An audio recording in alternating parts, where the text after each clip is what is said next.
Congressman Pittenger, esteemed and distinguished guests, I'm pleased to address the Parliamentary Intelligence Security Forum once more. I'm sorry I can't be with you today. President Trump taking office has created a lot of work that has to be done as quickly as possible here in Washington. But your leadership in preserving democracy and the rule of law in the Indo-Pacific is vital. In Congress, I'm a partner in the fight against corruption and the transnational criminal organizations and cartels that thrive on corruption.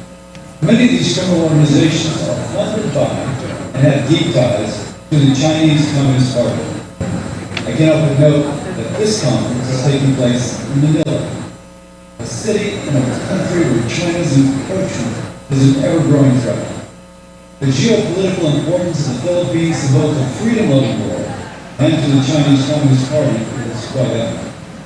If, God forbid, let us pray not, but if ever there were a war with China, the Philippines would be in the middle. One of the main reasons we are at odds with China is because they do not respect international rules, principles, or norms.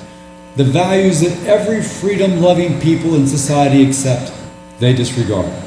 They view our values as a barrier the state must flatten, not as the bedrock of a strong nation.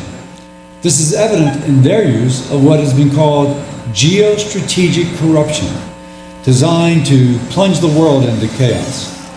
To paraphrase Eduardo Gamara of Florida International University, geostrategic corruption is characterized by external countries using corrupt methods to become stakeholders in multiple facets of the politics, economy, and society of another country. Now, my office works a lot in Latin American issues, and this is very much a reality for that region. People often talk about corruption, and certainly the United States is not immune to that. Recently, we had a senator sentenced to 11 years in prison on corruption charges. Yet, he said of Latin America that, quote, corruption is a cancer that has long infected the Latin American region, robbing citizens of their opportunities, their safety, and their future. It is not enough to simply denounce corruption.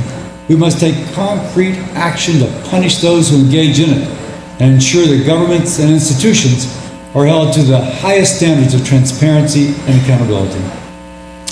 It may be easy for someone at first to justify their actions, especially when pushed and pushed, but it is a slippery slope if there are not robust anti-corruption safeguards in place.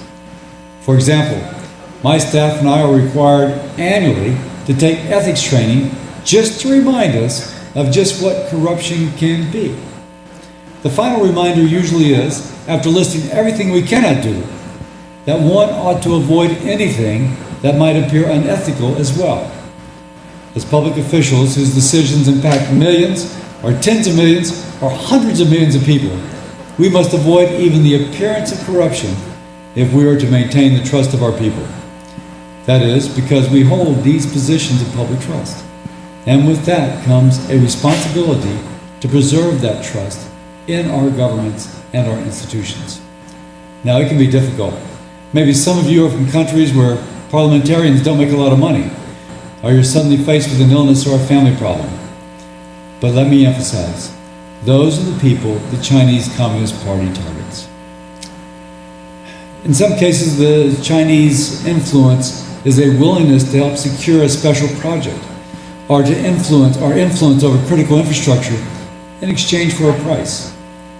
But there is a nexus of security, integrity, and anti-corruption efforts. We who serve our respective nations must be held to a higher standard. Everyone here understands what rampant corruption does to a country. Like the quote I gave earlier, corruption is like a cancer. So I urge you here and now, for the good of a world at war, which is looking down the long barrel of Chinese communist aggression, let's all live with the courage of our convictions and serve only the interest of the people we were elected to serve. Let us have the resolve to resist the perpetual temptations our enemies place before us, and let us recommit to upholding the rule of law. Thank you. Enjoy the rest of your conference. Thank you, Senator Cassidy.